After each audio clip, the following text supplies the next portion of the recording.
José Martin. Bonjour Roch, Bonjour José. merci de me recevoir ici dans ce cadre donc champêtre, ce cadre Oui. mondialement connu donc Le village de Rennes-le-Château. voilà, célèbre pour son énigmatique curé, Voilà. abbé, prêtre. Et je pense que pour le sujet qui nous occupe et dont nous allons parler pendant cette émission, ce lieu se prête parfaitement.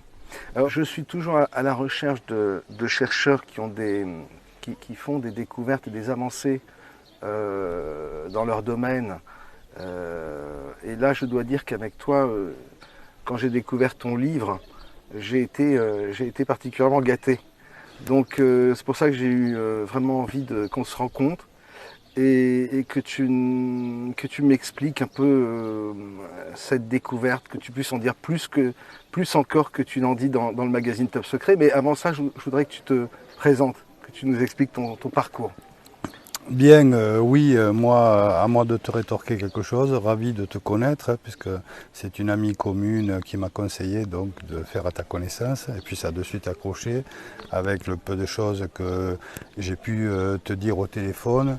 Tu m'as semblé donc tu as semblé comprendre que le peu que je t'exposais était une approche totalement différente du fameux personnage et des écrits qu'il a laissés. Pour me présenter rapidement, je suis issu en fait d'un milieu très rationaliste, relativement peu sensible globalement aux croyances telles qu'elles ont pu exister pendant des siècles, mais qui est néanmoins assez sensible à une certaine symbolique que certaines traditions, que certaines religions ont véhiculée donc à travers le temps. Personnellement, avant de rentrer donc dans ce domaine-là. Alors on va dire quel est le domaine, quel est le sujet de l'émission d'aujourd'hui. C'est Nostradamus. Le fameux Nostradamus, Voilà, effectivement. Exactement, avec ses centuries et ses prophéties, mondialement connues également, hein, comme Rennes-le-Château. Exactement, depuis 450 ans, et depuis 450 ans, ce personnage donc reste un mystère, reste une énigme, qui n'a pas livré son verdict final, malgré la somme de recherches qui s'accumule. Et notamment depuis quelques décennies, depuis que les blocs mondiaux, les différents blocs mondiaux sont rentrés donc en conflit fratricide, un conflit donc idéologique. Tout ce qui s'est produit pendant le XXe siècle avec ces deux guerres donc mondiales.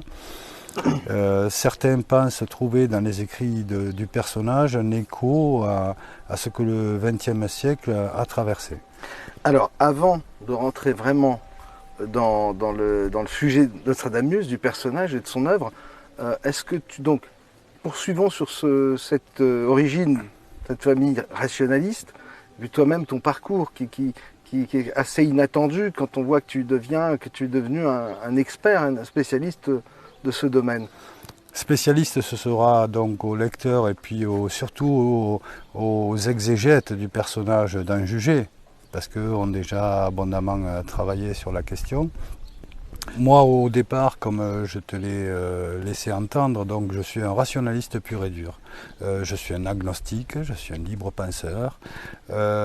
J'ai une position donc par rapport à tout ce qui peut toucher au cycle prophétique à travers donc les siècles, les millénaires, l'histoire. Donc une position relativement distante.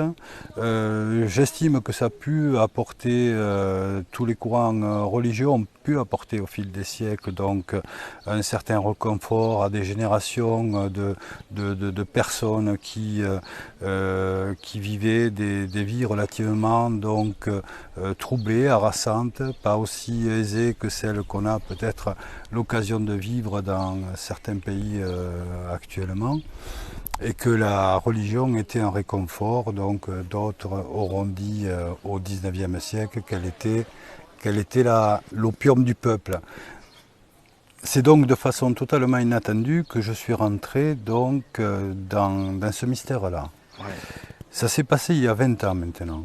Donc c'était précisément au mois de juillet, comme actuellement, en 96, donc 20 ans mois pour mois. Et j'avais un peu de temps devant moi.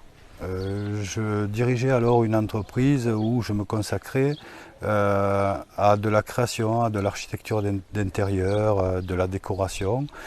Je faisais un bout de chemin assez intéressant à ce niveau-là. Donc je créais des bars, des restaurants, des magasins pour des marques de prêt-à-porter. Donc j'avais une vie très remplie, très remplie. Et puis je me suis retrouvé après quelques années avec un peu de temps devant moi, chose qui ne m'était pas arrivée. Donc, en juillet 1996, donc il y a 20 ans maintenant de cela. Et ça s'est produit par la découverte d'un livre que j'ai trouvé dans une librairie à Carcassonne qui s'intitule Le Grand Monarque. Voilà.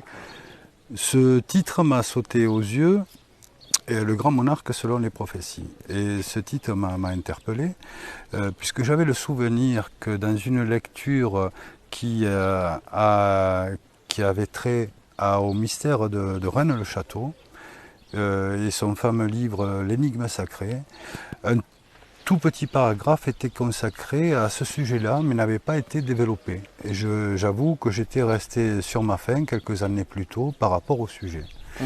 Donc ça a fait tilt, j'ai pris le livre et j'ai découvert de façon assez inattendue toute la thématique liée au cycle prophétique à travers l'histoire.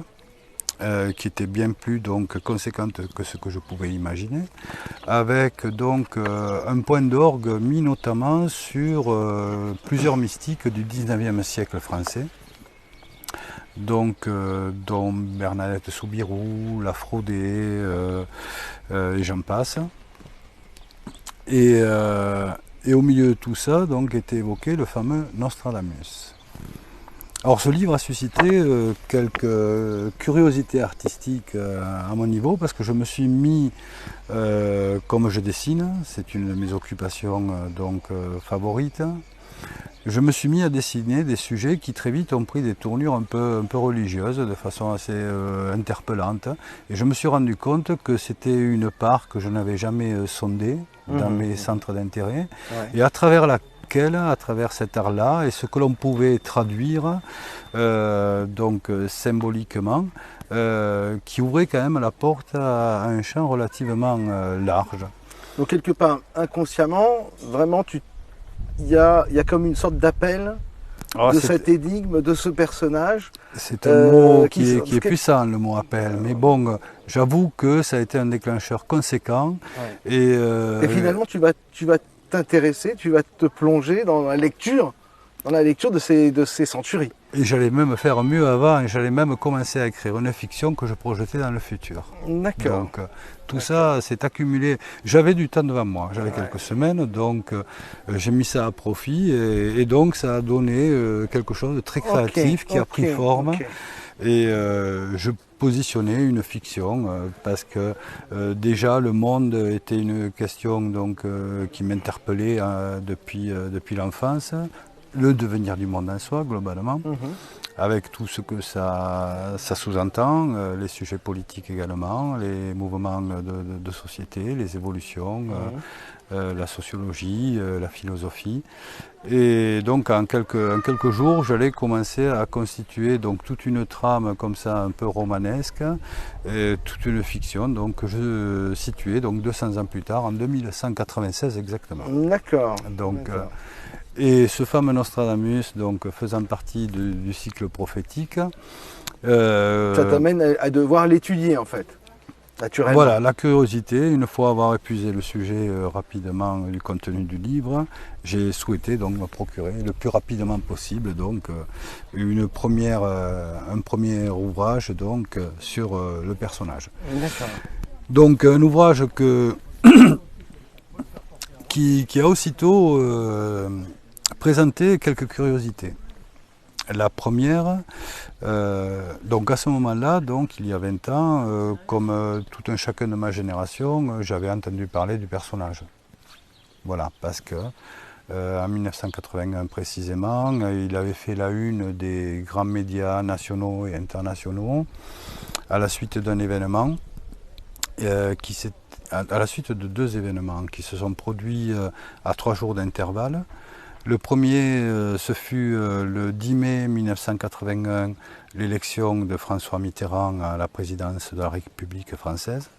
Et 3 jours après, sur la place Saint-Pierre, donc à Rome, il y a une tentative d'assassinat du pape Jean-Paul II, donc par quelqu'un dénommé Mehmet Ali Aqsa. Le pape Jean-Paul II va en sortir quasi miraculeusement, donc indemne vivant, après donc une longue convalescence. Et ces deux événements, donc coup sur coup, allaient générer chez un auteur français, Jean-Charles de Fontbrune, une corrélation avec un quatrain présent dans les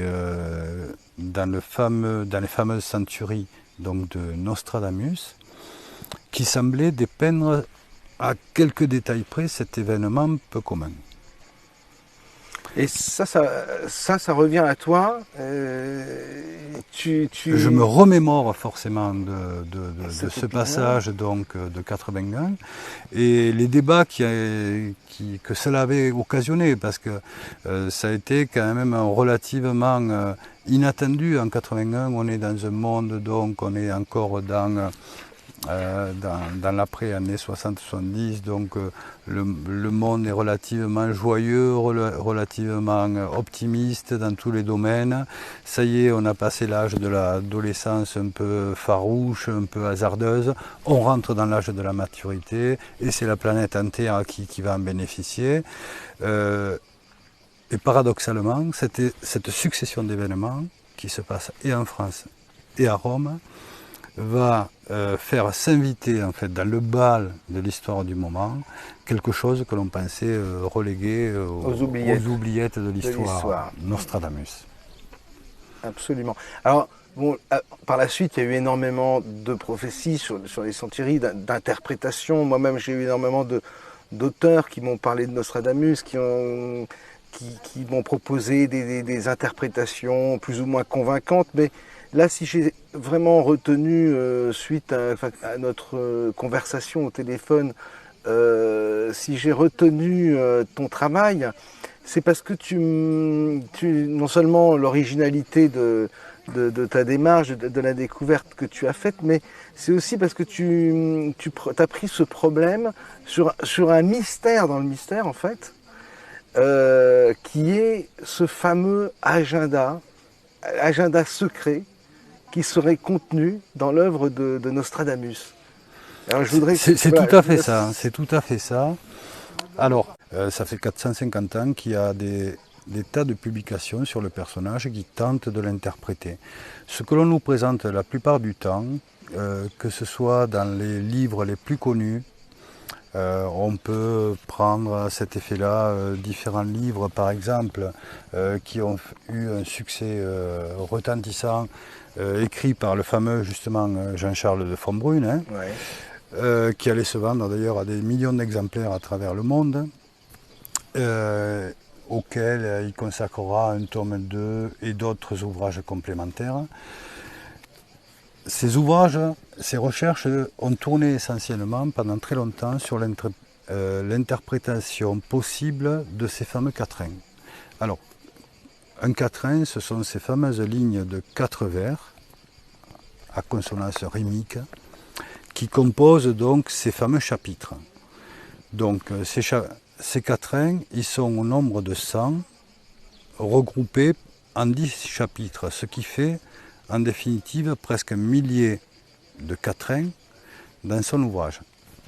Je dis presque un millier puisque le 7e chapitre est resté incomplet de façon assez mystérieuse. Mais il précise cependant qu'il a parachevé, qu'il a terminé la Miliade. Donc là aussi c'est un point d'interrogation, comme on va en trouver à tous les coins de page dans ses écrits, et pas uniquement dans les quatrains.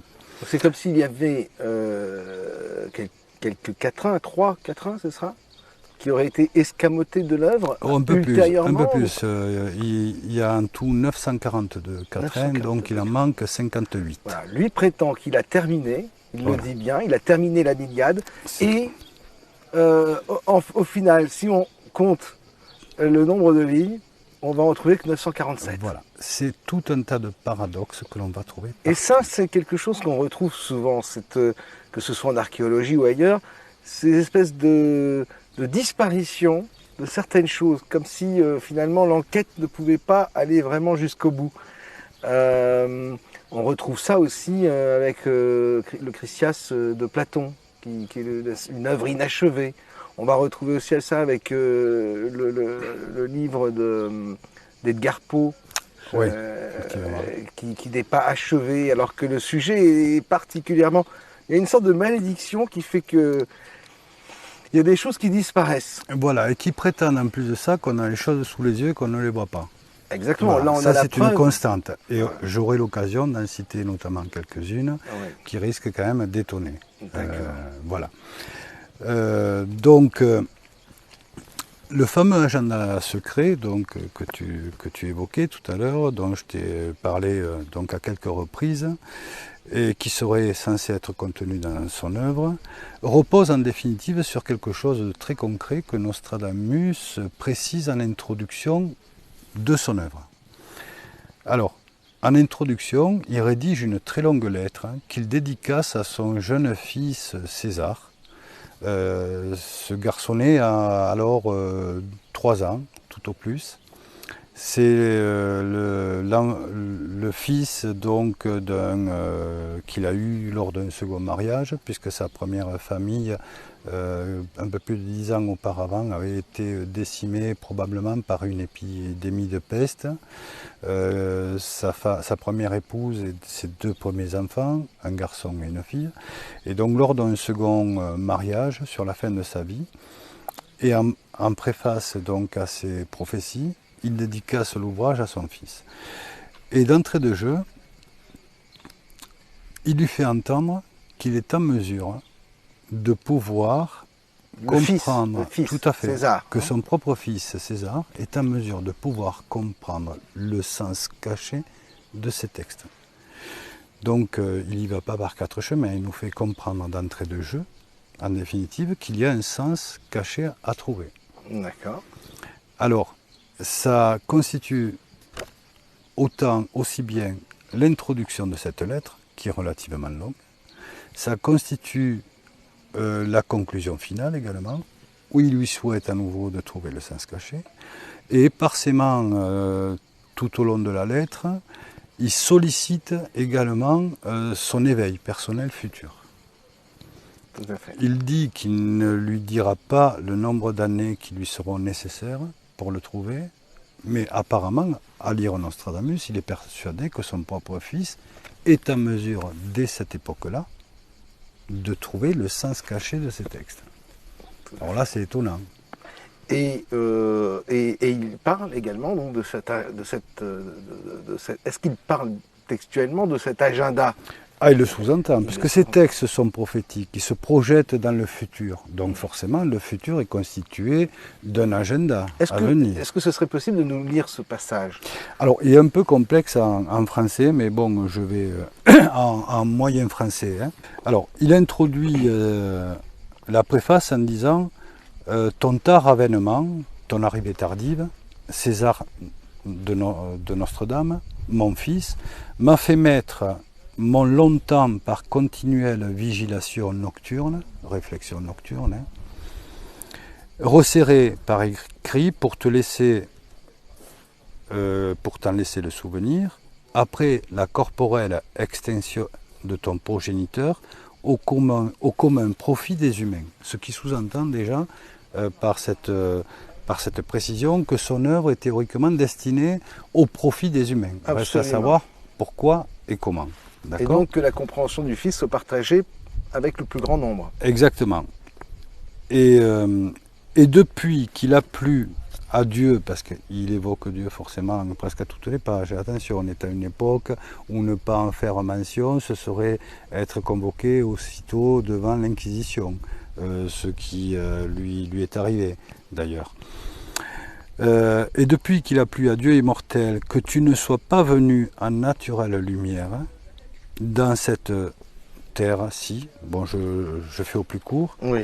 et je ne veux te dire les ans qui te seront encore nécessaires, mais pendant les mois martiaux, tu seras incapable de recevoir dans ton entendement ce que je serai contraint de te dire après mes jours dessinés.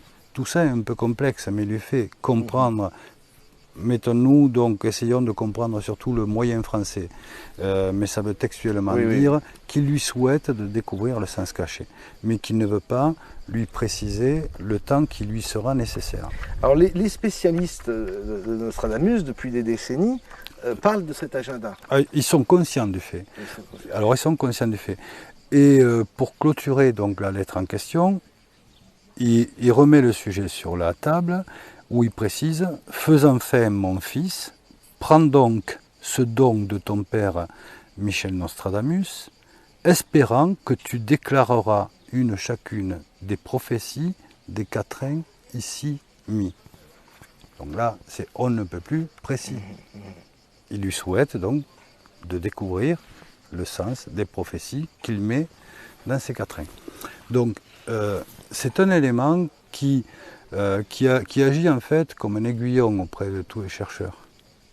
Bien sûr. Qui veulent se prendre au jeu, qui veulent s'essayer au défi en définitive, et qui veulent prendre le fameux Nostradamus à son propre mot. Donc, a-t-il caché quelque chose de compréhensible ou pas?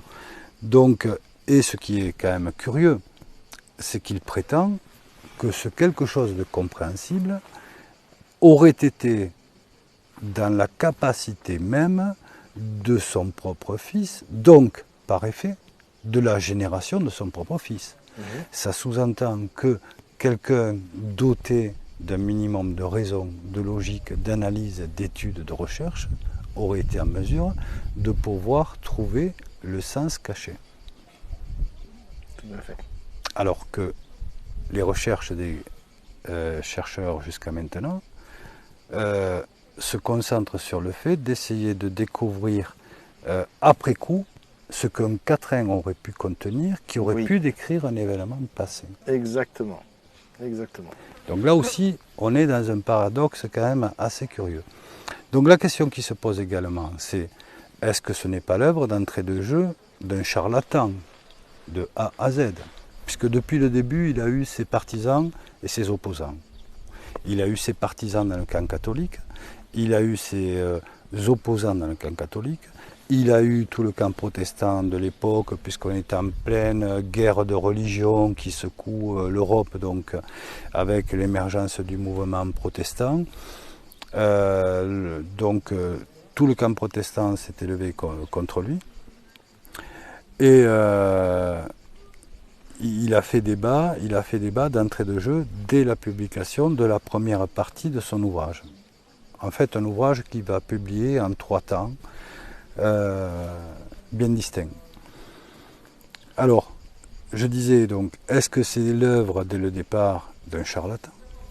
Est-ce que ce n'est pas, tout compte fait, une potiche, quelqu'un, un faire-valoir, quelqu'un de construit de toutes pièces par le pouvoir de l'époque, donc qui a son inclinaison pour Rome, donc pour le courant catholique, pour contrecarrer le camp des protestants en essayant de faire croire qu'un nouveau prophète est né. On peut tout imaginer. Hypothèses qui ont été imaginées. On peut tout imaginer, puisque le contexte est très politique, donc une œuvre comme la sienne, elle a forcément un écho politique à son époque, conséquent. Donc, en posant cette question, est-ce que ce ne serait pas un personnage orchestré de toutes pièces? Ce qu'il y a de très anachronique en définitive, c'est que ça va à l'opposé complètement de la façon dont le personnage s'est construit tout au long de sa vie, avant d'être amené à l'automne de sa vie à écrire ce fameux ouvrage. Puisque avant 1555, il se consacre essentiellement donc à la médecine, à la pharmacopée. Donc le personnage très tôt a montré des dons assez particuliers pour des compositions pharmaceutiques, pour la médecine en général. Il a d'ailleurs fait ses études à l'université de Montpellier. Et pendant toute cette période, avant de se faire remarquer de cette façon, on sait qu'il s'est investi en luttant contre des épidémies de peste qui se sont propagées, donc, notamment dans le sud de la France. Donc, en s'investissant humainement à lutter contre ce fléau contre lequel l'on ne peut rien, normalement le personnage démontre en fait une facette d'altruiste, une facette téméraire, une facette généreuse, une facette donc qui ne sont pas compatibles avec l'image qu'on pourrait se faire d'un homme d'un charlatan. Ou... Il va au combat, il va combattre la peste. Il risque, à chaque fois que ça s'est produit, il risque sa vie à tout moment.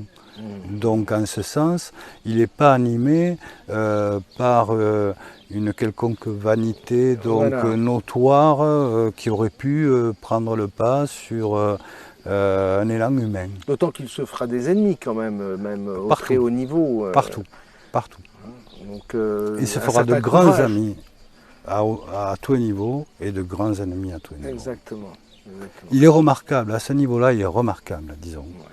Donc c'était une époque, je pense, où les médecins qui étaient installés, lorsque les épidémies de peste donc, se propageaient, je pense que beaucoup prenaient femmes, enfants et valises et allaient dans des contrées qui étaient bien plus sereines que ça.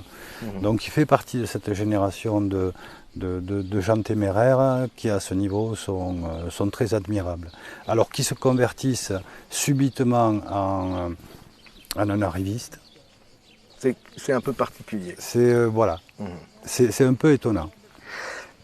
Alors, donc tu te plonges dans son œuvre et il y a quelque chose, tu es quand même comment dire, un peu guidé, en tout cas vraiment intéressé par cette histoire de calendrier, d'agenda. Ça m'aimante. Je suis aimanté par la chose. Et tu vas découvrir, quelque chose va te sauter comme une évidence aux yeux. Et alors je voudrais vraiment que tu nous l'expliques ça. Tout à fait. Il y en a eu plusieurs et dans un laps de temps en définitive très réduit. Ouais. Et en fait, j'ai mis le doigt rapidement sur ce qui me semblait être des indices discrets. Et comme j'ai réussi à reconstituer quelques trames, il m'a semblé très rapidement que je venais de mettre le doigt sur le début du code. Et tout ça s'est fait par étapes.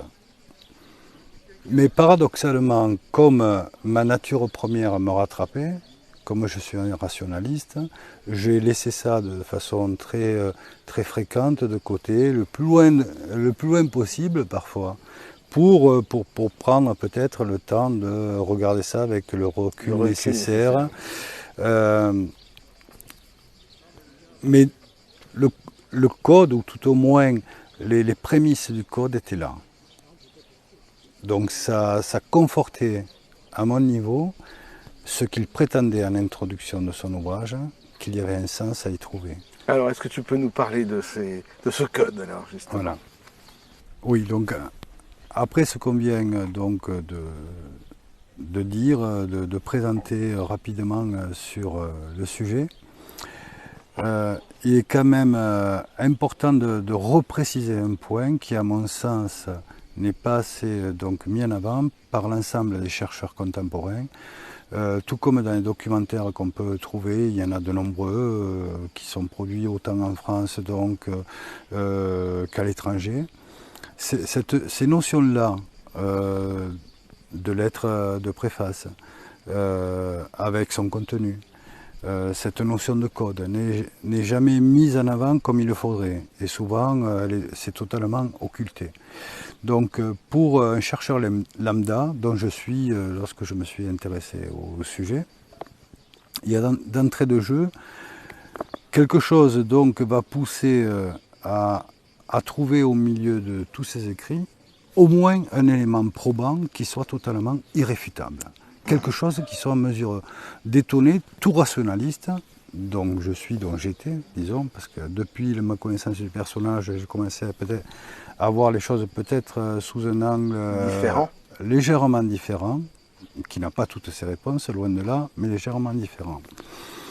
Donc, quelqu'un qui prétend coder quelque chose, qui prétend crypter quelque chose, théoriquement, il va faire en sorte pour que ça repose sur des principes qui puissent, même s'ils sont à trouver, même s'ils sont composés sous la forme d'un puzzle à reconstituer, mais que ces principes-là reposent sur des structures. Une logique ? Une logique implacable, voilà, automatiquement. Si cette logique implacable n'existe pas, à travers ces textes auraient pu être le fruit de n'importe quel charlatan, illuminé, j'en passe.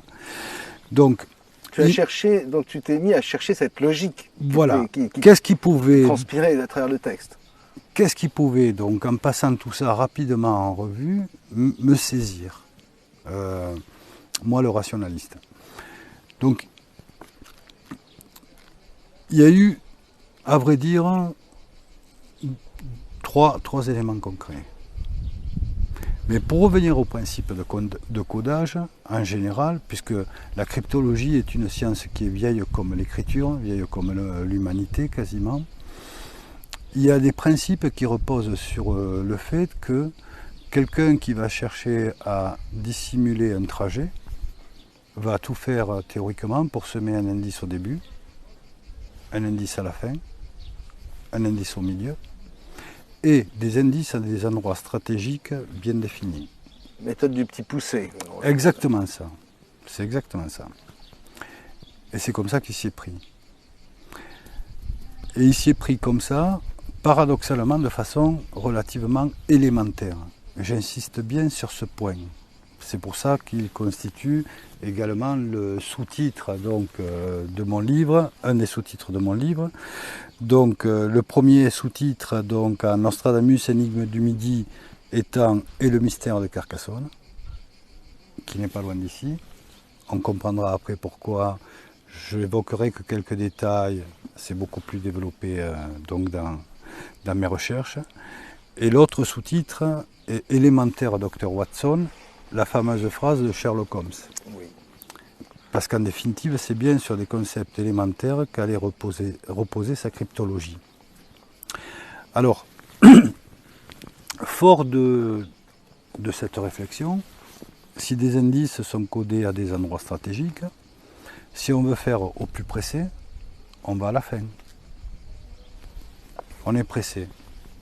Là, tu parles toujours des trois éléments probants. Hein, Tout à fait. Tout à fait. Donc celui-ci, il a un caractère particulier, à mon sens, puisqu'il le réserve à la fin. C'est-à-dire, il fait office de point final. Exactement. En soi, peut-être de conclusion. Tout à fait. Et s'il veut résumer quelque chose qu'il a à dire, quoi de mieux que le réserver en définitive à la conclusion. À la conclusion.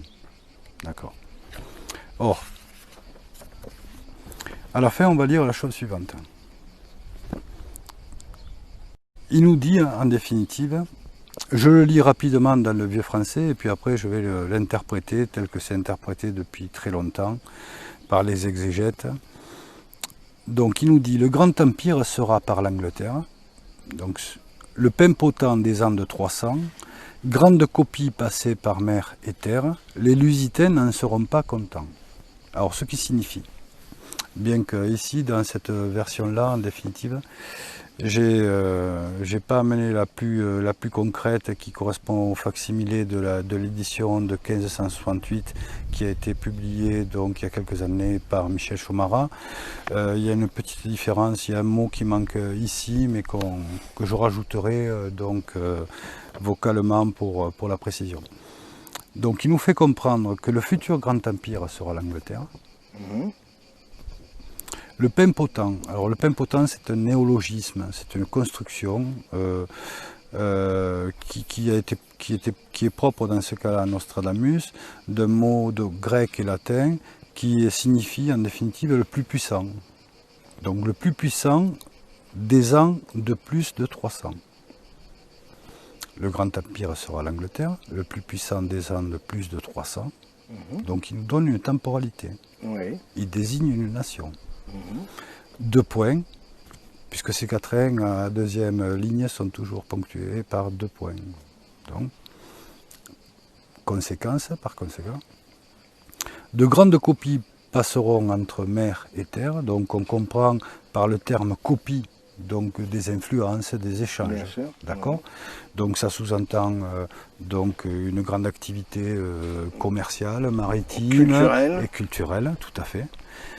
Et pour autre conséquence, les Lusitains. Donc les Lusitains, c'est l'ancien qualificatif des Portugais et d'une partie de l'ouest de l'Espagne, en définitive. Donc les Lusitains n'en seront pas contents. Alors, ce quatrain fait partie de la 3e partie en fait de sa trilogie, parce qu'il est dit en 3 fois ce que j'appelle sa trilogie. Et cette 3e partie, en définitive, contrairement aux 2 premières, va être éditée 2 ans après sa mort. Donc le 3e tiers, qui est introduit par une très longue lettre au roi qui désigne sous le qualificatif au roi Henri de France II. On suppose que c'est le roi Henri II de l'époque. Depuis lors, il y a d'autres théories, pour tout un tas de raisons. Cette 3e partie n'aura pas l'aval de publication, puisqu'on n'a pas retrouvé à la date en question un imprimé d'origine de la date en question, mais uniquement 10 ans plus tard. Et elle est ponctuée au final par une annonce qui fait de l'Angleterre le futur empire pour 300 ans et plus à venir, et pour conséquence donc les Portugais qui n'en seront pas satisfaits.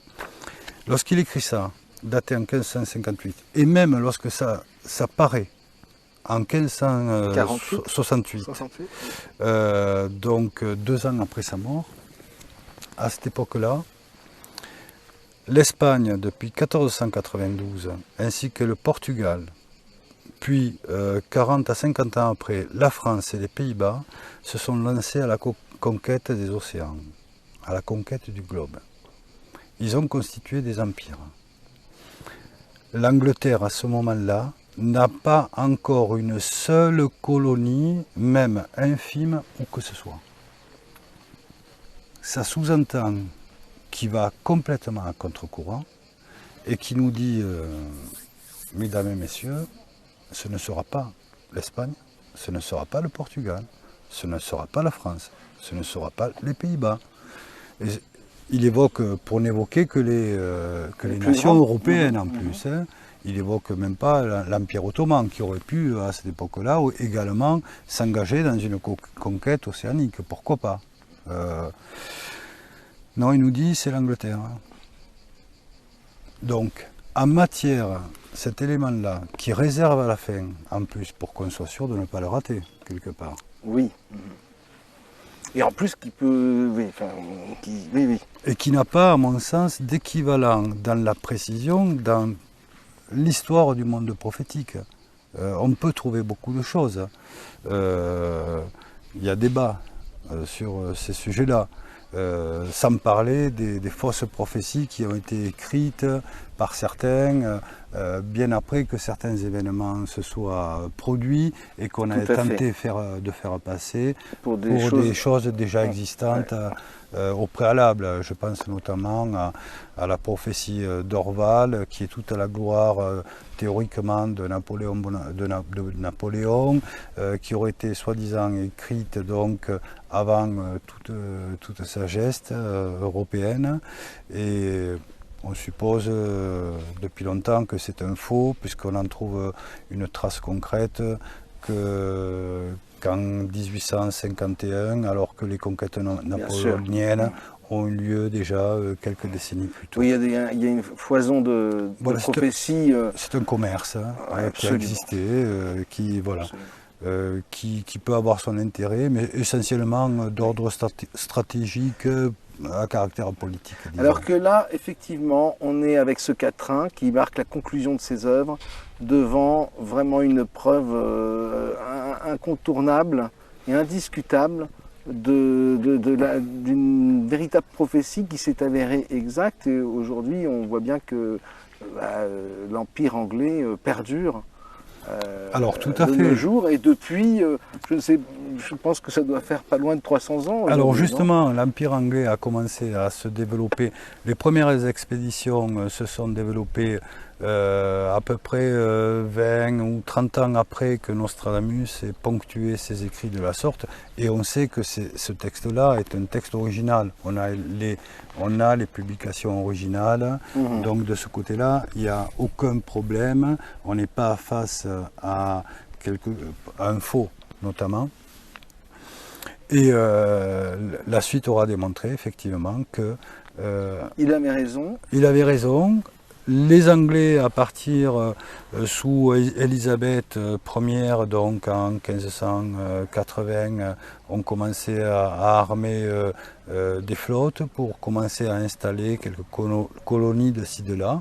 Ça s'est fait de façon très sporadique, progressive, et ce n'est par la suite qu'un siècle plus tard, au début notamment du XVIIIe siècle, avec une année clé à mon sens 1703, lorsqu'il conclut un accord avec les Portugais, un accord qui va en définitive tourner largement à leur avantage, qu'ils deviennent très rapidement le premier empire donc, planétaire. Oui. Ils dépassent l'Espagne, le Portugal, la France au début du XVIIIe siècle, avec une hégémonie qui allait sans cesse croissante, jusqu'à, disons, le milieu du XXe siècle, où peu à peu leur influence va...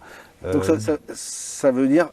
On est dans 300 ans. Quoi. Et on commence à être donc pas loin de la fin, finalement, de ce qu'il prédit dans son dernier quatrain. Ça, c'est le premier élément probant que tu découvres. Vis-à-vis d'un rationaliste pur et dur, et un passionné d'histoire, dont je suis depuis longue date, généralement, c'est étonnant. Oui. Premier point. Quels sont les deux autres points alors ?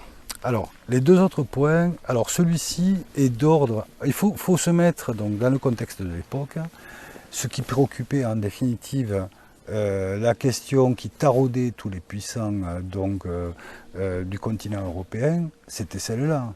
Qui allait être en définitive le maître des océans? Tout à fait. Et par conséquent, le maître du monde. Oui, oui. Et Nostradamus semble nous apporter une réponse probante à ce niveau-là. Tout à fait. Ce qui, à mon sens, est une des raisons pour laquelle cette troisième partie de son livre n'a été autorisée à la publication que 10 ans plus tard. Je pense que si, au moment où il date ce texte, en 1558, pour rappel, la première partie est éditée en 1555, la seconde en 1557, puisque donc on a les originaux, oui. Et on a les dates donc également, et la troisième partie en 1558. Je suis persuadé que s'il n'a pas pu le publier officiellement, parce qu'à cette époque-là, donc il fallait des autorisations royales pour pouvoir faire imprimer, c'est pour cette raison-là. C'est parce que ce quatrain en particulier allait totalement à l'encontre des intérêts donc, que pouvaient envisager, des intérêts étatiques et hégémoniques. Et notamment ceux de la France. Voilà, du camp français. Bien exactement. Sûr, bien sûr. Et s'il a été publié dans cette facture, donc 2 ans après la mort de Michel de Notre-Dame, de son vrai nom, je pense que c'est pour laisser ce texte à la postérité et qu'il a pu être imprimé qu'avec, à mon sens, la permission personnelle de la reine Catherine de Médicis qui accordait un grand intérêt au personnage. D'accord. Donc, il faut qu'on avance. On est toujours dans le premier élément ou c'est ce qui vient renforcer le premier élément en réalité. Quel est le deuxième élément qui va te sauter aux yeux alors le second élément... En allant rapidement... alors, le second élément, il est d'ordre comment dire, sociologique. Là, on était dans une considération étatique à niveau planétaire. Premier cas de figure. Parce qu'il opère en fait par catégorie. Le second élément, c'est d'ordre sociologique, idéologique. Là, il nous fait comprendre en fait que les religions étaient sur le point de connaître des mutations telles, donc il englobe toutes les religions. Il ne désigne pas nommément. Alors il dit les religions et les sectes, ça sous-entend un certain nombre de courants théologiques. Qu'elles étaient sur le point de connaître des mutations telles que s'il avait à les décrire, ceux qui auraient à le lire trouveraient ces précisions tellement mal en accord avec leurs principes, leurs suppositions, leurs croyances et leurs prétentions, qu'ils en viendraient à maudire les siècles futurs. Donc là, il nous dit en définitive quelque chose qu'il prétend ne pas nous dire tout en nous le disant. Donc la tournure est assez intéressante aussi, quoi. D'accord. Donc en ce sens, au XVIe siècle, malgré l'émergence du courant donc protestant chrétien qui s'oppose au courant catholique, on a intégré cette notion de réforme. C'est pas un souci, mais lui nous fait comprendre non, ça va bien au-delà. Ça va bien au-delà. Donc c'est aussi très risqué pour lui. C'est très risqué parce qu'à cette époque-là, on se rend compte de la puissance de l'Église. Qui rigolait pas avec ce genre de choses et de prétentions, en tout cas d'annoncer de telles choses, ça devait être particulièrement mal vu. Et c'est mal vu, c'est osé, c'est risqué pour sa vie. D'ailleurs, bon, il a toujours essayé de passer entre les gouttes, mais bon, il a pris des risques à tout moment par rapport à ce qu'il supposait être ces visions du futur, quoi. Alors ça, c'est effectivement le second élément. Le second élément, quand on voit qu'aujourd'hui... Et celui-là est d'ordre idéologique. Les différents Vaticans voilà, sont produits tout à fait. Ces dernières décennies. Sans compter forcément avec tout ce qui allait se produire en France à partir de la Révolution française. Sans parler du New Age, enfin, je ne suis même pas sûr qu'il ait pu envisager une chose pareille. Voilà, pour lui, ça rentrait dans la catégorie des sectes, quoi, plus ou moins. Donc ça, c'est bon, le deuxième élément, on est dans le love and peace, on est dans un courant très quelque part un peu chrétien, donc idéaliste quelque part. Quoi, troisième élément. Alors troisième élément, celui-là est très surprenant. Alors, je sais pas, j'ai pas les passages en tête là, mais je le connais de tête, quoi. Donc troisième élément. Il cite très peu de dates au fil de ces quatrains, au fil de ces lettres. Donc, je les énumère ici. Elles sont précises. C'est-à-dire, au jour d'aujourd'hui, lorsqu'on nous dit, on essaie de nous faire croire à certaines dates qu'aurait prédit Nostradamus pour 2016, 2015, 2035.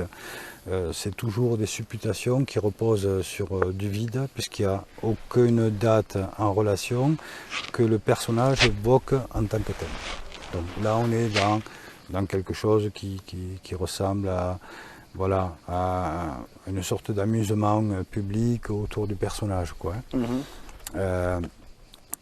Donc ce troisième élément, c'est une date bien précise. Alors, par rapport aux dates, je tiens à dire avant que les rares dates qu'il mentionne, à part une qui est très lointaine, très lointaine à nous, et dont il prétend que ses prophéties vont jusqu'à cette date, qui est 3797, ce qui est un peu curieux, mais depuis le temps, les exégètes ont supposé que cette date était codée, qu'elle était donc à décrypter. Moi, je donne mon décryptage donc sur la date en question. Donc, si on fait abstraction de cette date-là, parce qu'il s'amuse avec les calendriers aussi, les calendriers, oui, puis, rien ne l'empêche en fait de construire ses codes à sa guise. C'est lui le maître à bord.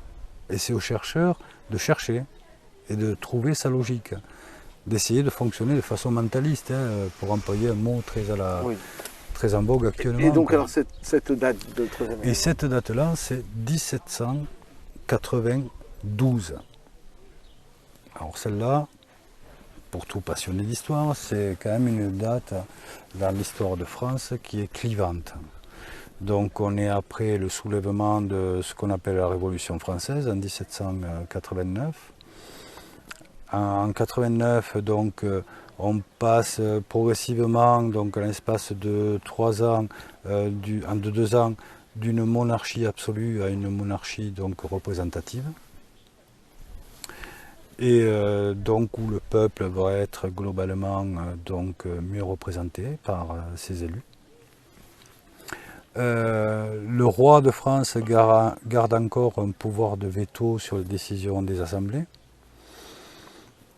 mais c'est pas suffisant apparemment. Donc, et en 1792, c'est à mon sens à ce moment-là que débute ce qu'on appelle vraiment la Révolution française. Parce que là, c'est l'institution donc monarchique qui est mise à bas. C'est un coup d'État révolutionnaire qui va se revendiquer de républicain, qui va se passer de la monarchie. Et donc ça va être donc dans l'histoire de France la date la plus clivante qui s'était produite jusque-là. Oui. La France rentre donc dans l'équivalent d'une guerre civile. Là où on voulait théoriquement prôner des idéaux donc d'égalité, de liberté, de fraternité, donc ce sont des guillotines qui sont dressées dans toutes les places.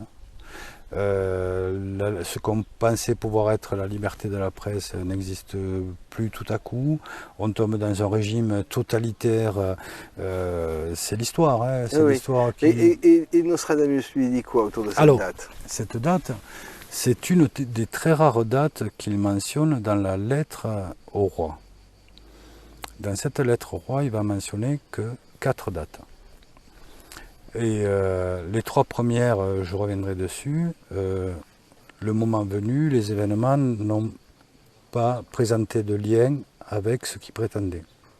Ce sont des dates, une fois de plus, que les chercheurs supposent être cryptées.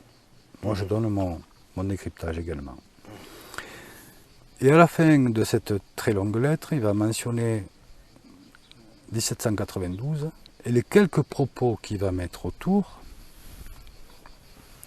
On comprend qu'il y a quand même quelque chose qui historiquement est un chamboulement,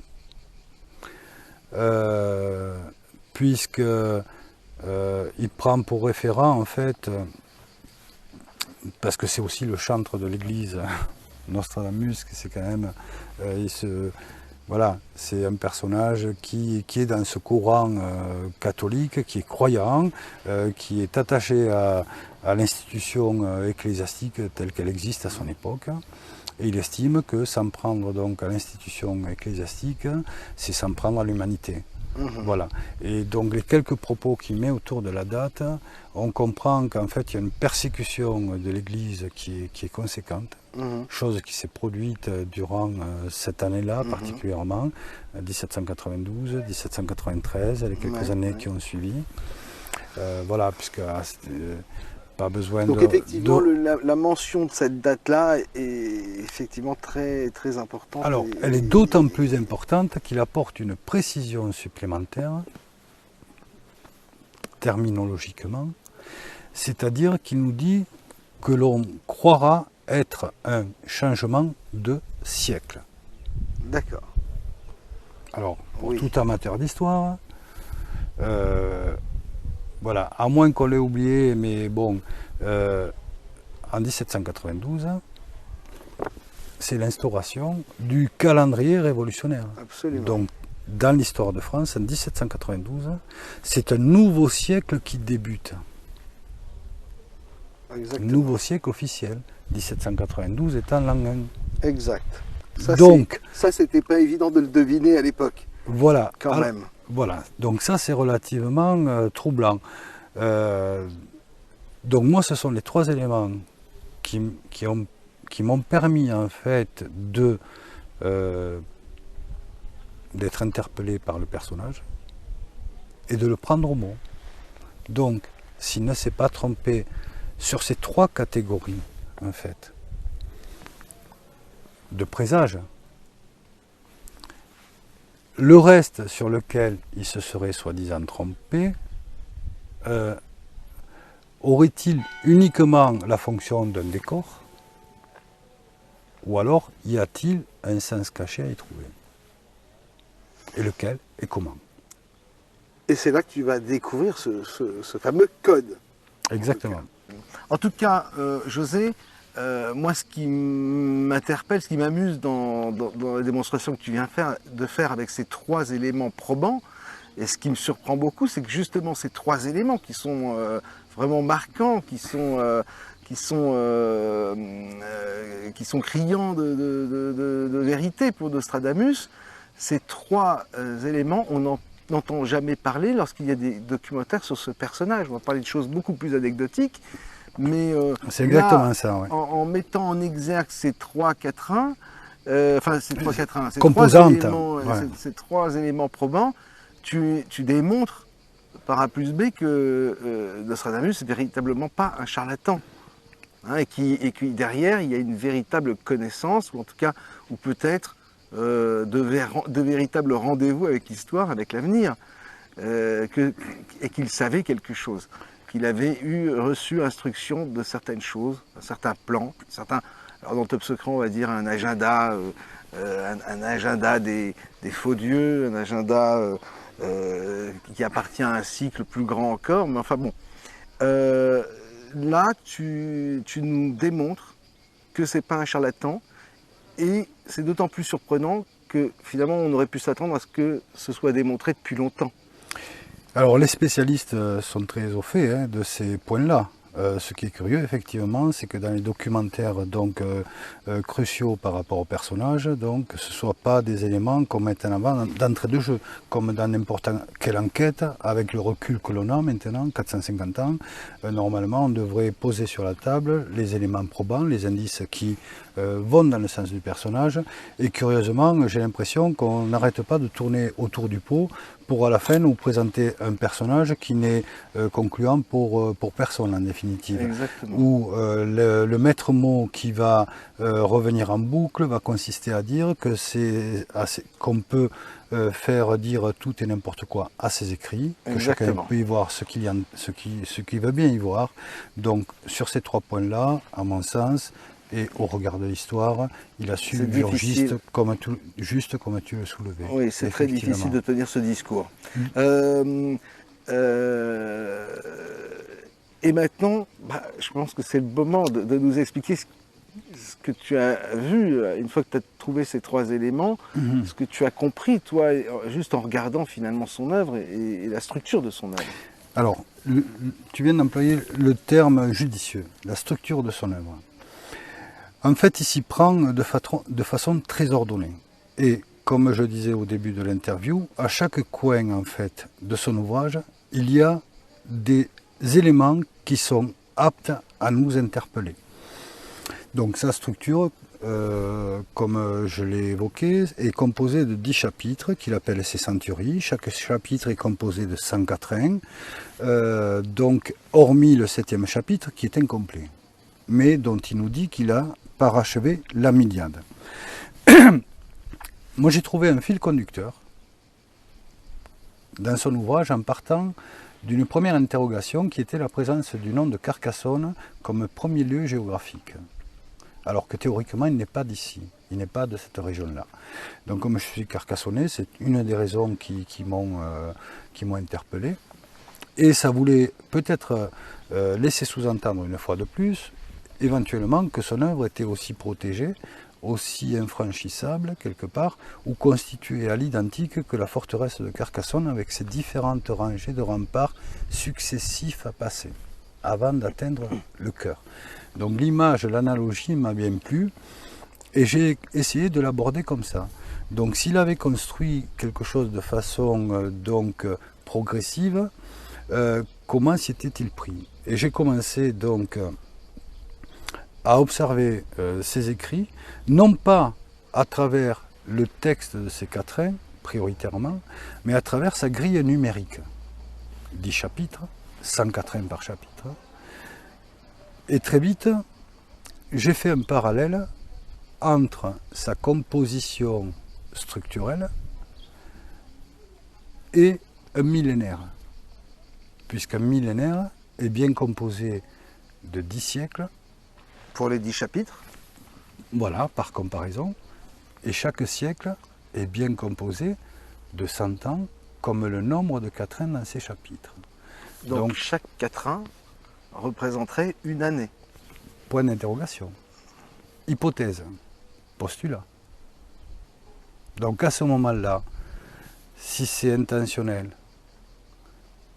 et si ça a une fonction, comment aurait-il pu faire pour placer les indices qui auraient permis de se servir de ce millénaire d'une façon ou d'une autre? Je m'explique. Il écrit la première partie en 1555. Si sa composition, sa miliade, malgré ce qui manque, sa miliade, les mille, a une fonction, et si chaque quatrain est l'équivalent d'une année, de 1555 à 1000 ans plus tard, ça nous reporte en 2554.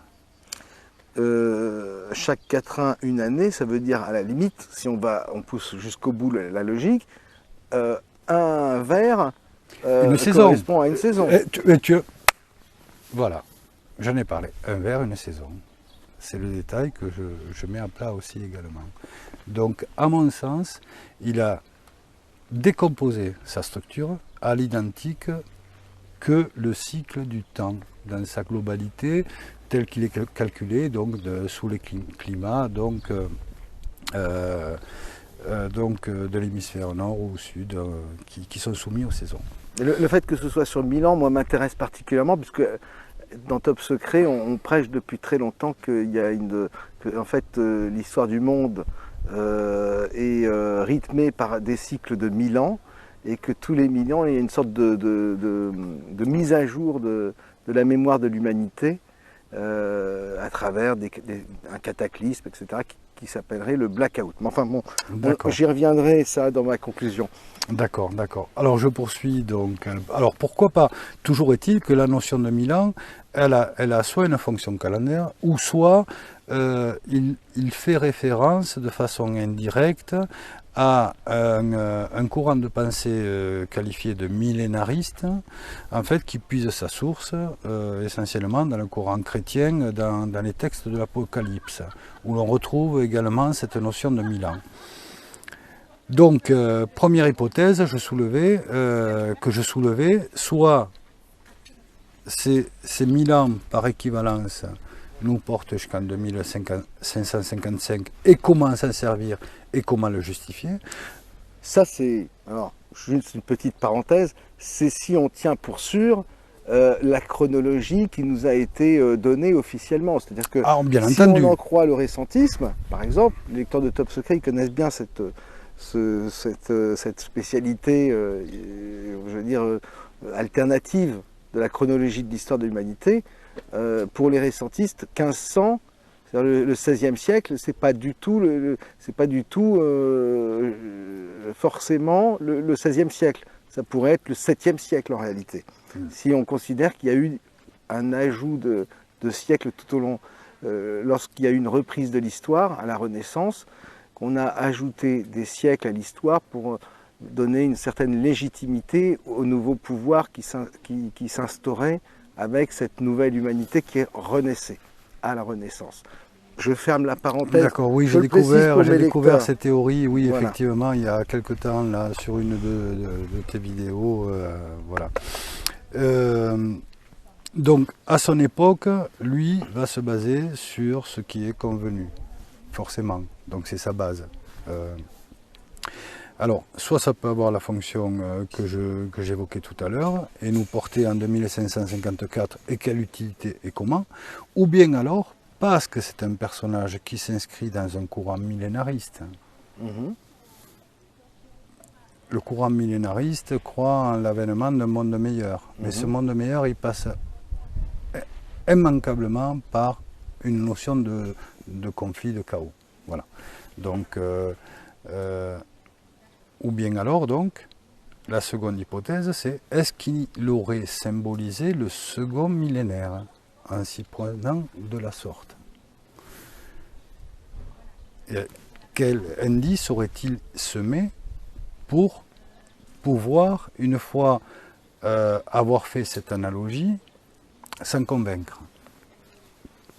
Alors, au jour d'aujourd'hui, il y a des opposants du personnage qui nous disent que certains de ces quatrains semblent décrire des événements qui sont produits avant lui. Voilà. Il y a notamment un historien qui a écrit un ouvrage à ce sujet, qui s'appelle Roger Prévost, qui soutient cette théorie. Il y en a d'autres également. Donc il n'aurait pas été l'évocateur du futur, mais en fait l'évocateur d'événements passés en les faisant passer pour des événements futurs.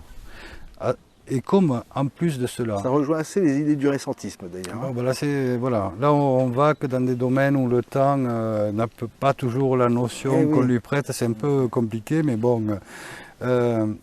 Et curieusement, il va également employer très fréquemment des termes pour qualifier des nations, des régions, des fleuves ou autres, ou des populations, qui sont des termes passés d'usage à son époque. Souvent, il qualifie les Français de Gaulois, ou les Portugais de Lusitaniens, etc., etc. Donc c'est comme s'il faisait une référence à un passé également. Donc si la théorie que je défends, et c'est celle qui va se vérifier, il a schématisé sous sa structure donc littéraire composée en 10 chapitres et 100 quatrains le second millénaire. En fait, ça résume à dire que les chercheurs, à mon sens, jusqu'à maintenant, ont été en fait focalisés sur les quatrains comme ça, là où ils auraient dû prendre un peu plus de recul, et ils auraient privilégié la vision de la structure numérique et trouvé rapidement l'analogie. Donc ça sous-entend, à mon sens, qu'il se serait probablement servi d'une grande majorité de quatrains pour créer en définitive un leurre, un rideau de fumée, un brouillard, capable d'omnibuler une quantité de chercheurs pendant suffisamment de temps, et apparemment il a réussi, parce que si l'analogie que je soulève est la bonne, c'est intéressant. Ça voudrait dire que cet agenda, ce calendrier, selon toi, commencerait à l'an 1000? Alors, tout à fait, c'est sa base. Ce serait sa base. Ce serait sa base. Et qu'il serait valable donc jusqu'à finalement à notre époque. Alors 2000, jusqu'à ça, j'aimerais bien que tu nous dises aussi comment on y arrive. Comment on y arrive. On va y arriver. Tu as des éléments pour, bien sûr, pour notre période, pour aujourd'hui. Ah, et pour aujourd'hui, on a déjà dépassé l'an 2000, donc c'est une autre question. D'accord, que j'aimerais bien qu'on aborde à ce Tout moment-là. à fait. Alors, il y a un élément qui... il y a plusieurs éléments, mais il y en a un qui va être notable et qui peut correspondre à un premier indice qu'il sème pour nous faire donc comprendre que sa structure principale, son ouvrage principal, dans sa structure centurie et quatrain, est l'équivalent du second millénaire. Or, les dates qu'il mentionne dans les quatrains, il y en a très peu. La plus lointaine, et qui est par conséquent la plus proche de nous par le passé, se trouve être l'année 1999. C'est à mon sens comme s'il s'était servi de ce jalon pour marquer au plus près la limite finale de ces fameuses centuries, Très intéressant. équivalentes au bloc second millénaire. Premier indice. Oui. Si ma théorie est bonne, j'ai tout passé au crible forcément, je me suis rendu compte que cette date est présente dans la 10e centurie. Or, la 10e centurie, selon ma théorie du second millénaire, correspondrait au XXe siècle. Absolument. Et l'année 1999 est présente dans cette centurie qui symboliserait le XXe siècle. Oui. Or, si l'on prend les autres dates qu'il mentionne, qui sont antérieures à 1999, il y en a 4 ou 5, pas plus. Ouais. Je me suis rendu compte qu'à aucun moment, elles ne sont situées, selon ma théorie, dans leur siècle, donc centurie, D'accord. équivalente. D'accord. Donc ça fait de 1999 une exception, parce qu'elle est à la fois dans son siècle Bien placée. par corrélation correspondante, et que c'est celle qui est située en même temps la plus près de son année graduelle réelle. D'accord. C'est-à-dire En plus. qu'elle est située donc au quatrain 72 de la 10e centurie, ce qui par correspondance numérique, selon la théorie du second millénaire, 72 correspondrait à l'année 1972, et elle n'est qu'à quelques pas de l'année réelle 1999. Alors que toutes les autres sont en plus de ça non présentes dans leur siècle correspondant et très éloignées de leur date réelle. Question, Premier est-ce indice. Est-ce qu'elles sont, ces dates, ces autres dates, en oui ou non, est-ce qu'elles sont dans un ordre chronologique, ces dates? Pas du tout. Pas du tout, elles sont Pas mélangées, du d'accord. tout. Elles sont mélangées. Alors, donc, tu disais, premier indice, continue ta démonstration. Alors, excuse-moi de t'avoir interrompu. voilà, donc ça c'est... alors pour...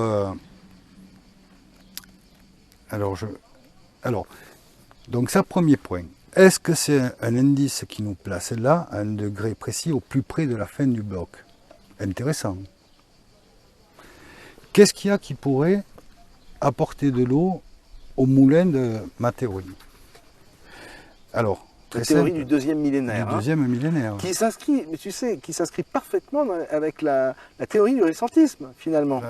Que je ne connais pas, que je découvrirai Parfaitement, peut-être parce que à l'occasion. Ça veut dire que certaines dates ont été fausses et que peut-être ce Michel de Notre-Dame apparaît tout de suite après le blackout et qu'en réalité lui-même s'inscrirait dans le début de ce millénaire. Bon, tu découvriras. Oui, j'ai pas suffisamment d'éléments par rapport à ça pour pouvoir donc faire des parallèles, des liens.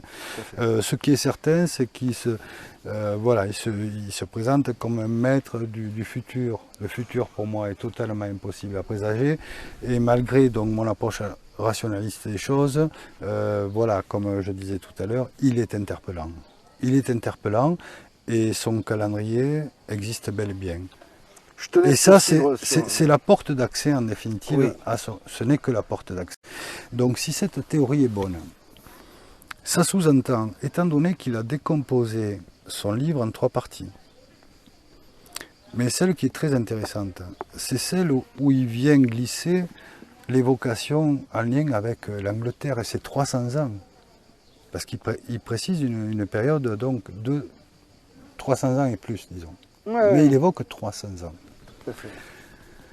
Donc la troisième partie de sa trilogie est composée précisément de 3 chapitres. Donc, par équivalence, selon ma théorie, de 3 siècles. Et en conclusion, en dernier quatrain, il précise de 300 ans et plus. Donc il évoque 300 ans. Donc ça crée une corrélation. Donc si le dernier quatrain venait à jouer un rôle conclusif de sa trame temporelle, il le fait jusqu'au bout. C'est-à-dire que non seulement à l'intérieur, il va y avoir la preuve. Tiens, j'ouvre au hasard, puis là, je suis tombé là-dessus. Les hasards, voilà. Alors, Century, second millénaire. Donc moi j'ai décomposé. Donc j'ai voulu expliquer selon ce schéma. Donc j'ai présenté les 10 chapitres. Et la troisième partie éditée, en fait, comprend 3 chapitres. Au dernier quatrain de la troisième partie, il évoque l'Angleterre et ses 300 ans. Donc, par juxtaposition, cette période-là débuterait en 1701 pour se terminer en 2000. Oui, d'accord. Et qu'est-ce qui vient ici conclure? Le fait que l'Angleterre a été l'empire le plus important pendant 300 ans. Oui. Et c'est exactement ce qui a eu lieu pendant cette période-là. Donc c'était un élément de plus relativement intéressant. Tout à fait. C'est un élément de preuve dans la preuve. Là. Tout à fait. Et on se rend compte que ça repose en fait sur des constructions cryptologiques relativement simples, en définitive. Il suffit de procéder, en définitive, Nostradamus est de ce courant alchimique au XVIe siècle. Donc quelque part, c'est comme s'il nous invitait en fait à opérer à travers ces textes comme un alchimiste. Un alchimiste, qu'est-ce qu'il fait? Il a un élément, voilà, ici, relativement composite. Et son but, ça va être en définitive de mener tout un travail pour en récupérer le substrat. Tout à fait. D'où une de mes théories qui consiste à dire que les quatrains, dans leur immense majorité, sont des leurres. Exactement. Et alors, selon toi, en termes de pourcentage, ça représenterait. Alors, ils sont des leurres. Une grande majorité. Ça tout à fait. Quel pourcentage? Alors, ils sont des leurres, mais cependant, ils sont une atmosphère. Ils sont un décor. Et dans ce décor, on peut y capter un certain nombre en fait, d'idées que distille Nostradamus. Ces idées-là, elles ont un rapport souvent lié à des conflits donc, étatiques, voire même à des conflits idéologiques. Hein. Donc c'est dans ce décor qu'on peut puiser un peu le substrat aussi de sa pensée. Est-ce qu'il y a une logique dans ces quatrains qui sont des leurs? C'est-à-dire est-ce qu'on peut savoir d'avance par rapport à une logique qu'il aurait suivie où sont les quatrains qui sont des leurs?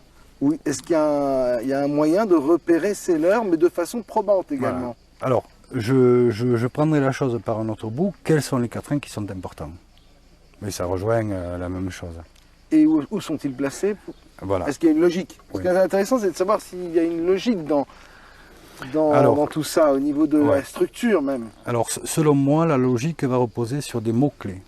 Des mots-clés qui vont être présents dans la lettre à César, des mots-clés qui vont être présents dans les quatrains, qui vont être présents dans la lettre à Henri II, et dans la lettre, pas Henri II, à Henri, roi de France II, pardon. D'accord. Et également dans des documents qui n'ont, à ma connaissance, pas accroché l'attention des chercheurs jusqu'à maintenant, qui sont des documents qui publient après ces fameuses prophéties. Ces documents sont constitués d'une lettre qu'il publie quelques mois avant sa mort, qui est une lettre en définitive très modeste, infime. Et je peux comprendre parce qu'à l'intérieur, le contenu ne paraît pas nous éclairer en quoi que ce soit d'interpellant, qu'elle n'ait pas accroché l'attention des chercheurs. Donc ça, c'est ce qu'il publie. Sauf que ça pourrait être une sorte de mode d'emploi de son code. Ça, c'est astronomique. C'est astronomique. Ce qu'il a codé là-dedans, c'est monumental. Moi, j'ai débuté en fait l'entrée dans le code de Nostradamus par le décodage de la lettre à la reine, mère du roi, et par la lettre au pape qu'il publie en 1562 au sein d'un de ses calendriers, comme il avait l'habitude de le faire.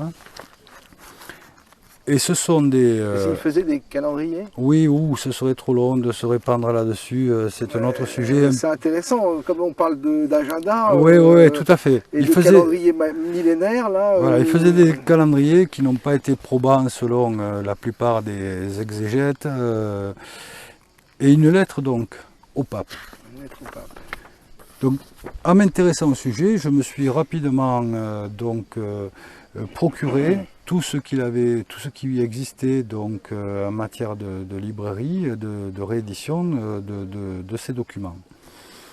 Et en parcourant rapidement la lettre au pape et la lettre à la reine, je me suis rendu compte qu'il y avait un certain nombre d'éléments qui semblaient être le début d'un code également. Dans les deux documents, et j'ai trouvé des mots-clés ici. qu'on retrouvait. Un exemple de mots-clés? Ah oui, il y en a un exemple. Il y a un exemple en fait qui a trait à une situation propre au futur, au devenir de la France.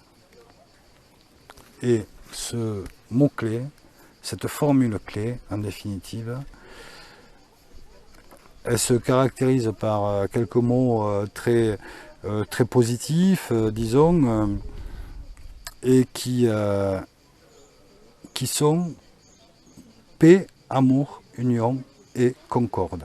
Paix, amour, union et concorde. Ça, il faut croire que c'était son objectif à positionner dans un temps futur. Ça fait penser un peu à liberté, égalité, fraternité, non? Oui, ce sont les prémices, tout à fait. Ouais. Tout à fait. Voilà, donc ce sont des termes qu'on va retrouver dans toutes ces catégories en fait d'écriture. Lettre à César, quatrain, lettre au roi, lettre au pape, lettre à la reine. Tout à fait. Et ces trois mots-clés que tu viens de donner, concorde... Il suffit d'aller chercher dans les quatrains où est-ce qu'on les trouve, par exemple. Extra. Et le contenu du quatrain détient peut-être un élément supplémentaire. Ça, c'est intéressant, ça. Voilà. C'est un beau jeu de piste, en tout cas. Ce n'est que ça. Alors, tu parlais des trois mots, par exemple, les trois mots dont tu donnais, pour exemple, qui seraient liés à la France, là, pour le coup. Concorde. Paix, amour, union et concorde. Union et concorde. Un terme qui revient de plus en plus dans la parole du présent de nos jours. Oui, hein. Absolument. J'ai été surpris de l'avènement à nouveau du mot concorde. Voilà, donc ça c'est une parenthèse. Et donc tu t'es amusé à rechercher ces mots-là? Forcément, oui. À travers les quatrains. Et il y en a d'autres, je suppose. Il y en a d'autres, tout à fait. Voilà, cela nous amène dans d'autres pistes. Ouais. Voilà, là, mais pourquoi, par exemple, ces quatre mots-là que tu viens de nous donner concernant la France, pourquoi est-ce qu'ils t'ont apparu comme étant potentiellement des clés? Alors, très bonne question. En définitive, tout à l'heure, j'ai commencé à évoquer la piste du second millénaire, codée sous sa structure principale. Mais ça posait forcément une question. Comment prolonger cette temporalité-là? Est-ce que quelque chose permettrait de déborder en définitive du second millénaire? Parce que progressivement, donc, j'arrivais à des dates butoirs à chaque fois. Comment les prolonger? Comment s'y serait-il pris pour sortir de ce cadre-là? Lorsque je me suis penché sur les documents parallèles, il y a 20 ans de ça, donc j'en ai déduit qu'il y avait une année clé de codé. Alors c'est curieux ce que je vais dire là, qui était l'année 2017. Ah. Alors, explique-nous. Il y a 20 ans de ça. C'était il y a 20 ans. Il y a 20 ans de ça. Donc là, on y arrive. Voilà. Il y a 20 ans de ça, ça n'avait pas trop de sens. Puis j'ai laissé ça de côté et en fait, mon objectif a consisté à trouver les indices qui auraient pu en fait greffer des années supplémentaires à ce bloc du second millénaire. Et ces indices supplémentaires, j'allais en définitive les trouver de façon fort logique. Il a composé 10 centuries, oui, équivalent de 2 millénaires, oui, du deuxième millénaire, oui, d'accord, ok, on arrive à l'an 2000. Oui. Ensuite, il a publié ceci. Il a terminé par ceci. Je ne sais pas si ça se voit bien à la caméra. Oui. Donc, si on est dans une certaine logique progressive et structurelle, ceci viendrait compléter ceci, et ceci le compléter ou le renforcer. D'accord. Et on arriverait à... On arriverait. Alors, il y a une théorie depuis très longtemps qui repose sur un quatrain, qui nous laisse en fait sous-entendre que ces écrits, alors contrairement à ce qu'il dit dans la lettre à son fils, où il lui souhaite de trouver le code qu'il ne trouve pas apparemment, que ces écrits seraient en définitive compris 500 ans après lui. D'accord. Donc 500 ans après lui, certains font débuter ces 500 ans au moment de la naissance du personnage. Donc il naît en 1503, ça nous porte en 2003, mais en 2003, rien n'est venu apporter un éclairage conséquent pour tout un chacun. D'autres font débuter ça au moment de sa mort, donc 500 ans après, ça porte en 2065. Bon, moi, j'aimais la théorie que, étant donné qu'il a écrit ce quatrain en 1557, ça porterait un peu plus tôt, en 2057 ou 56. Donc ça sous-entend, qu'il savait à quel moment seraient compris ces textes, et qu'il a potentiellement codé quelque chose qui va au plus jusqu'en 2550. Jusqu'en 2055, grosso modo. 2557. Pardon, 2055, grosso modo. 55. Donc, par rapport à l'année 2017, c'est une année charnière, une année importante? Ouais. Ça va être une année charnière parce qu'il va s'évertuer à coder deux nombres clés, partout. D'accord, sur ce... Qui sont les nombres 17 et 22. Ah, d'accord, à travers les centuries. Partout. Le nombre 22 a déjà été découvert par un chercheur qui s'appelle Daniel Rousseau, il y a quelques décennies, qui a décodé son testament. Et il a été donc surpris de la façon dont il jouait avec ce nombre, qu'il dissimulait de différentes façons. Mais il n'a pas compris, à mon sens, l'usage qui pouvait en être fait. Parce que pour comprendre l'usage qui pouvait en être fait, il fallait en fait passer au crible les deux documents annexes. Qui apportent les mots-clés? 22, 17, 22, partout. D'accord. D'accord. Et 17 que l'on retrouve également dans son testament, 22 que l'on retrouve également dans son testament. Je l'explique de façon détaillée donc, dans mon livre. Et ce qui, à mon sens, permettrait en fait de déborder le second millénaire avec au moins 2 années clés qui sont l'année 2017 et 2022. Alors ça, ce sont des hypothèses. Mais j'ai trouvé en fait la façon dont il s'y est pris pour imbriquer en fait l'ensemble. Ah.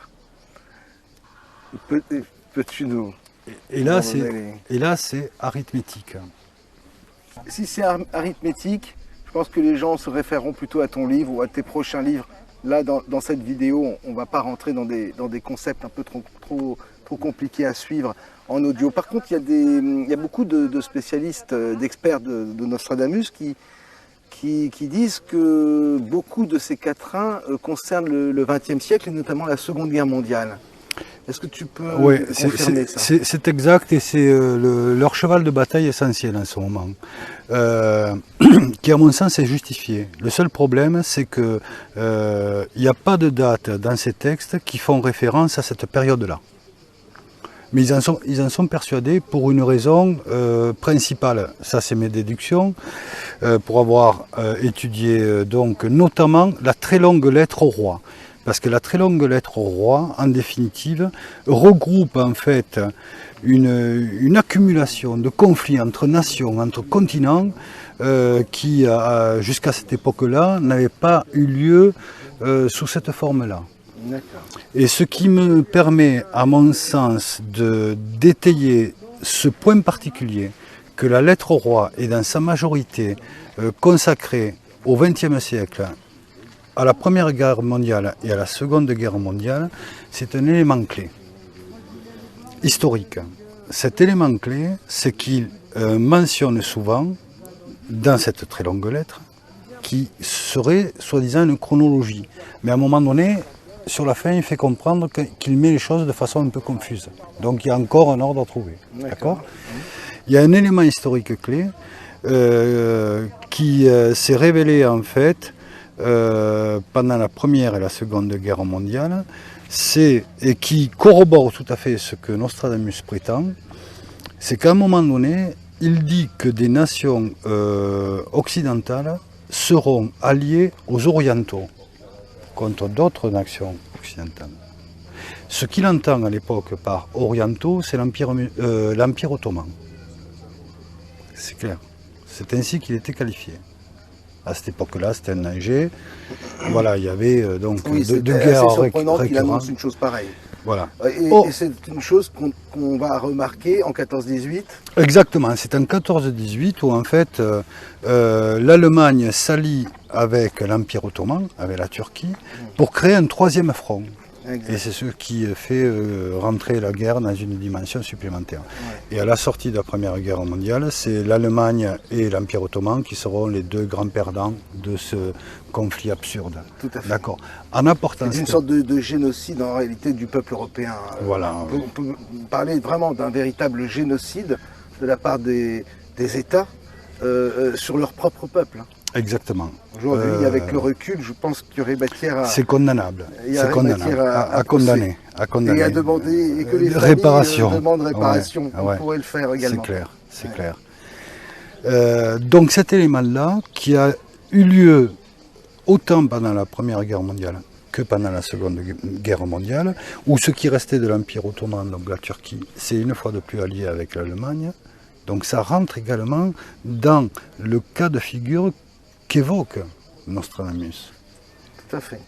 Et cette lettre au roi, elle est partie prenante justement de ce bloc que je désigne moi comme le second millénaire. Comme l'agenda millénaire de Nostradamus. C'est la porte d'entrée. Cet agenda millénaire est la porte d'entrée. Il contient suffisamment de choses pour déjà être un peu estomaqué lorsqu'on est un sceptique en analysant ces textes de cette façon-là. Alors juste permets-moi, bien sûr. Parce que tout à l'heure je disais que les opposants du personnage rétorquent à ses partisans par rapport à cette période du XXe siècle, Première et Seconde Guerre mondiale, que Nostradamus n'a pas précisé de date. Or, dans mes décodages, je trouve dans la lettre au roi toutes les dates précises par rapport au second conflit mondial essentiellement. D'accord. Donc il va concentrer, j'en fais la démonstration, de façon très judicieuse et relativement simple aussi à comprendre, des dates qui sont comprises justement dans cette période-là. Ce sont des dates que j'expose donc à la fin de mon livre, où je vais en définitive résumer toutes les dates qu'il dissimule. Qui sont présentes, dissimulées et comment codées. Et pourquoi. Très bien. Donc, les partisans ont sûrement raison, historiens, puisque j'arrive en fait dans un bloc qui se regroupe, qui se concentre de 1936, qui à mon sens est le début de la Seconde Guerre mondiale avec la guerre civile en Espagne, jusqu'en 1952. Et c'est un bloc très concentré dans cette période-là. Et après, il y a un autre bloc qui est pour les temps que l'on est en train de vivre en ce moment. Et c'est pas par hasard, donc ça arrive dans ces fascicules, dans ces lettres supplémentaires, parce qu'elles concernent justement la fin de son calendrier.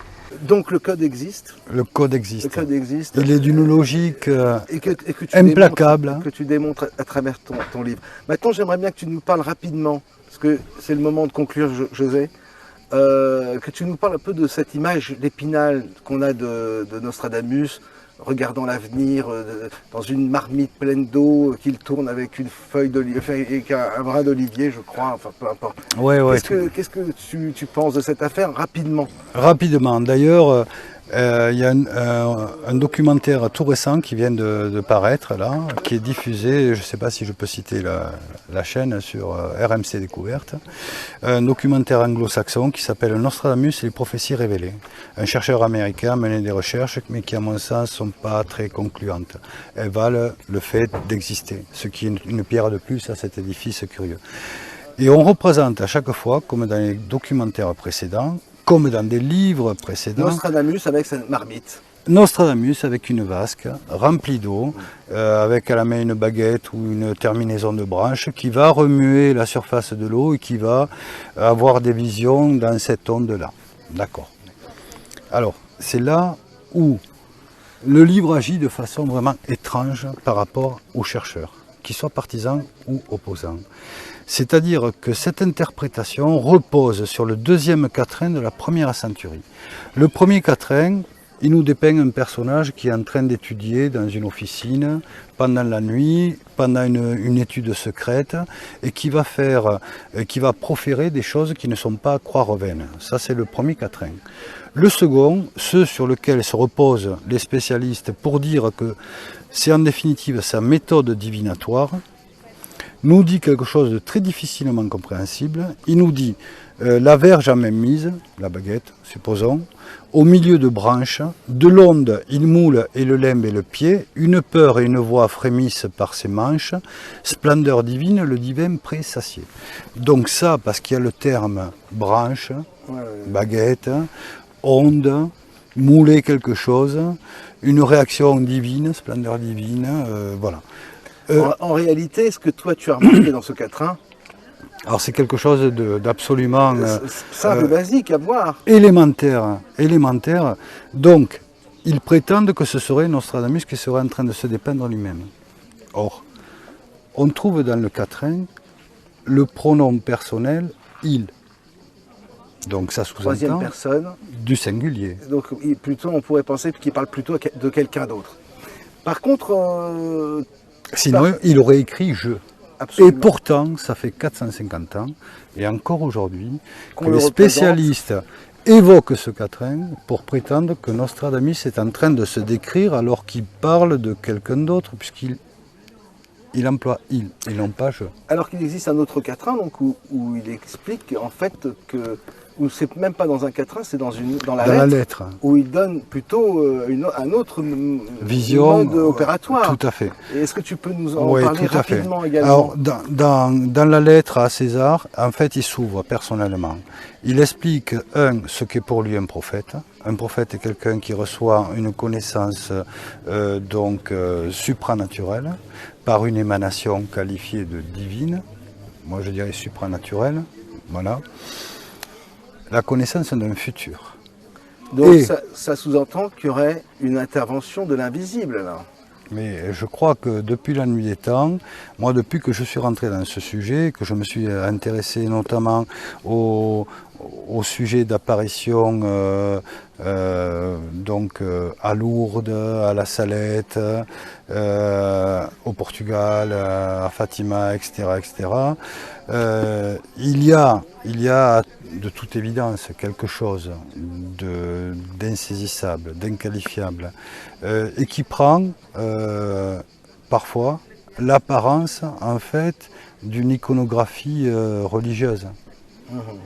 Alors pour le courant chrétien, ça va être les apparitions de femmes lumineuses qui ressemblent étrangement à l'imagerie de la Vierge commune, disons. Donc en te référant à cette lettre, tu penses plutôt à une sorte d'apparition, ou en tout cas d'intervention invisible, extérieure, qui aurait donné cette sorte de plan à Nostradamus. Tout laisse entendre dans différents passages de cette lettre en fait, qui reçoit en fait ces révélations sous cette forme-là. Et cette forme-là ne déroge pas aux croyances séculaires de certains courants théologiques. Oui. Et donc il n'est pas dans un rite païen tel qu'on veut le présenter, comme un sorcier sorti de je ne sais où. Et cette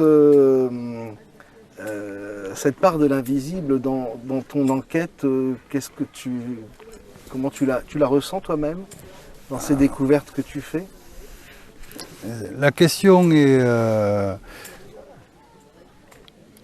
délicate, parce qu'à mon sens, je veux croire que c'est le cas pour tous ceux qui ont eu à se pencher et sur ce sujet et sur des sujets un peu équivalents.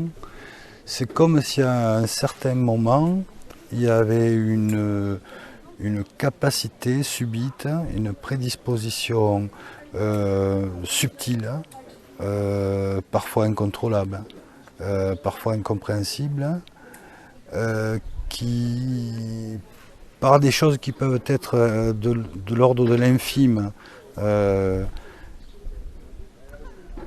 qui pourrait sous-entendre que cet ouvrage est en connexion avec quelque chose de parallèle, qui va complètement à l'encontre de mon approche des choses rationalistes. Ça a été une aventure de 20 ans maintenant, qui s'est faite par étapes. J'avoue que j'ai attendu un peu d'être le plus proche possible de dates clés pour voir comment certaines choses allaient se configurer de façon globale, disons. Et éventuellement confirmer certaines étapes des découvertes que tu avais fait auparavant. Oui, donc j'ai laissé le temps au temps pour voir comment les choses allaient se configurer, parce que dès le départ, j'avais mis le doigt sur des clés, des codes, des corrélations. Tu voulais avoir confirmation déjà de certains éléments. Voilà. Consciemment ou inconsciemment, j'ai laissé le temps au temps pour voir comment l'avenir allait se configurer. Et si curieusement, allait te donner raison. Curieusement, il allait aller dans le sens de mes découvertes structurelles et positionnelles des écrits du personnage. C'est ce qui augmente sa curiosité. Alors, ça va totalement à l'encontre de mon approche rationnelle des choses, puisque j'essaie de m'en tenir en permanence à ça. Mais c'est présent, c'est une aventure de vie, pas commune. Et le personnage a fini donc par me devenir familier. C'est devenu presque un proche, non pas qu'il soit palpable, mais si c'est bien son code que j'ai décrypté, c'est une aventure de vie pas commune. C'est clair. Ou tout au moins un chapitre de vie pas commun. En tout cas, tu as démontré que il avait dit pas mal de choses qui se sont avérées. Moi, dans Top Secret, on a cette notion de blackout, de cycle de bilan, etc. Et c'est vrai que le nom de Nostradamus, Michel de Notre-Dame, quand même me semble assez symbolique, assez emblématique. Ça fait penser à Jeanne d'Arc, par exemple, qui va reprendre le terme d'Arc. Et c'est à se demander s'il ne s'agit pas en réalité d'égrégores invisible, tout ça, si ce ne serait pas en fait des jalons de début de cycle de 1000 ans, qui seraient là pour nous indiquer des éléments, des étapes de ces cycles de bilan jusqu'à leur achèvement. Mais bon, c'est encore une autre hypothèse, c'est encore rentrer dans d'autres considérations, et c'est pas du tout, c'est pas vraiment ton propos.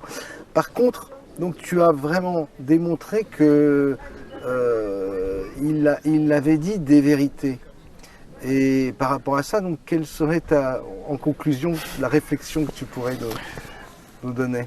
Normalement, après le résultat de mes recherches, moi au jour d'aujourd'hui, il y a j'ai pas tout exposé forcément lors de cette interview, parce que ça laisserait sous-entendre que j'aurais été amené à parler de ce qu'il aurait pu présager par rapport à un présent qui nous est très proche.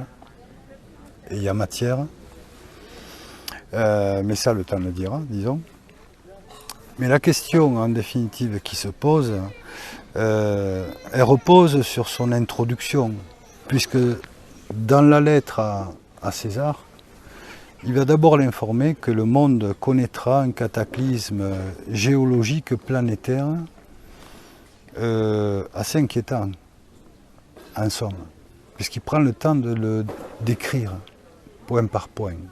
Et dans sa description, j'ai eu l'impression en le lisant qu'il connaissait des effets géologiques qu'à mon sens on ne retrouve pas dans d'autres prédictions passées qui pourraient traiter de ces sujets un peu cataclysmiques, disons. Donc, à mon sens, au jour d'aujourd'hui, la seule question qui se pose, c'est si il ne s'est pas trompé sur ces éléments clés, si mon décodage du code vient positionner son calendrier secret et qui vient confirmer les événements, pourquoi se serait-il trompé sur ce fameux cataclysme géologique et où le positionne-t-il? Ce qui rejoint parfaitement la notion chère à Top Secret et qu'on défend depuis longtemps des cycles de 1000 ans avec la mise à jour de la mémoire de l'humanité à travers des cataclysmes à répétition qui surviendraient donc tous les 1000 ans à l'image de ce calendrier secret que tu as découvert dans l'œuvre de Michel de Notre-Dame. Alors moi personnellement, avec le recul, je préfère avoir un regard positif sur ce chapitre-là également. Et j'estime, comme le prétend le personnage, qu'au bout de 500 ans, ces écrits seront donc compris. De tête, je crois que c'est précisé dans le 94e quatrain de la 3e centurie, au risque de me tromper. Ça sous-entend que si quelque chose venait à faire qui donnait sens et vérité aux écrits du personnage, selon le calendrier, je pense à ce moment-là que l'humanité sera rentrée dans une avancée technologique et intellectuelle suffisante pour pouvoir contrecarrer le jour venu ce qu'il présage de moins glorieux. Eh bien, écoute, c'est sur ce message d'espoir, en tout cas, et c'est très important, c'est sur ce message d'espoir pour l'humanité que nous allons conclure. Merci beaucoup, José. Merci. Merci, Roch. Merci à toi, ça a été un plaisir. C'est un plaisir de... Toi, à Sofiane également. J'aurais pas eu le temps de parler du lien qui, à mon sens, unit Nostradamus, ses écrits, et la Bessonnière, et ce qu'il a tenté de graver donc à Rennes-le-Château, qui, à mon sens, rejoint complètement l'œuvre du personnage. Merci. Mais ce sera peut-être pour une autre fois. Avec grand plaisir, merci José, à bientôt. Merci Sofiane.